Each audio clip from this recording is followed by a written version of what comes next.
Pasca para paslon mengikuti rapat pleno terbuka serta pengambilan undian nomor urut calon bupati dan wakil bupati Lebong, berdasarkan hasil pengundian tersebut, diketahui pasangan calon Armansyah dan Mas Ropen meraih nomor urut 2. Ada dua lokasi yang menjadi titik lokasi keramaian dari tim paslon. Yang pertama di Posko Pemenangan dan Hotel Pangeran. Berbeda dari yang lain, di lokasi posko terlihat para tim serta pendukung adem. Bahkan tidak adanya aktivitas yang mengandung hiburan, sedangkan calon bupati dan wakil bupati beristirahat di hotel pribadi.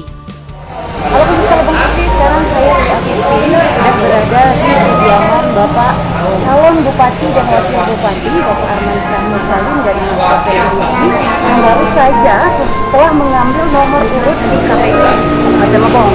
Dan pemirsa perlu kita ketahui bahwa ada dua tempat, dan di belakang saya adalah tempat istirahat dari Bapak Armansyah Mursalim dan Mas Ropen.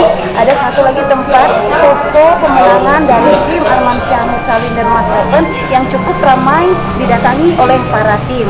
Nah, pemirsa perlu kita ketahui bahwa nomor urut dari pasangan calon bupati dan wakil bupati Armansyah Mursalim dan Mas Ropen Iryadi adalah nomor urut 2. Saya Riri Agustin, Lebong TV melaporkan. Cara visi misi pertama kita bagi setiap katakanlah OPD masing-masing. Misalkan dari kesehatan, saya berkeinginan setiap tahunnya itu menyekolahkan putra putri kita itu setiap tahunnya 10 orang sekolah kedokteran. Jadi kalau masa jabatan itu 5 tahun, itu bisa menghasilkan putra putri kita ini 50 orang menjadi dokter yang dibiayai oleh pemerintah daerah. Kedua, perawat kita ini akan saya magangkan selama 6 bulan ke MNC Malaka supaya kualitas pelayanannya itu sama dengan pelayanan luar negeri. Lalu kita tingkatkan puskesmas itu seluruh di kecamatan itu menjadi puskesmas rawat inap. Kalau ini sudah terpenuhi, maka rumah sakit ini nanti kita benahi menjadi rumah sakit wisata.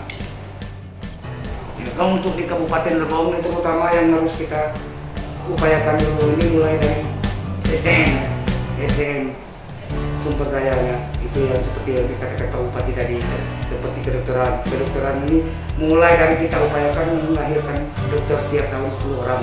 Nah, ketika itu sudah sampai 5 tahun jadi 50 orang, jadi kemungkinan untuk langka nyari seorang dokter di Lebong kan tidak lagi terjadi karena kita bikin MOU. Ketika kita menyekolahkan dia, kita bikin MOU selama berapa tahun, 20 tahun atau 15 tahun tetap mengabdi di Kabupaten Lebong.